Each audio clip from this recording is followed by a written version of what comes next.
पहा, कोलंबी व्यवस्थित अशी साफ करून धुवून घेतलेली आहे। आता आपण त्याला थोडीशी हळद,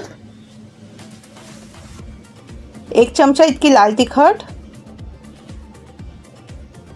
त्याचसोबत 1 लिंबाचा रस घालून घेऊया। मी इथे लिंबाचा रस वापरत आहे, त्याच्याऐवजी तुम्ही आंबटपणासाठी कोकमाचा आगळ सुद्धा वापरू शकता। पहा, लिंबाचा रस घातलेला आहे। आता आपण हे सगळे जिन्नस मिक्स करून घेऊया।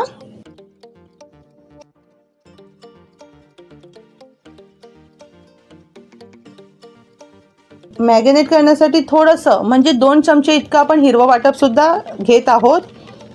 हिरवं वाटप घालून आपण सगळं मसाले आणि हिरवं वाटप हे आपण कोलंबीला लावून घेऊया आणि कमीत कमी अर्धा तास इतकं मॅरिनेट करायला ठेवूया।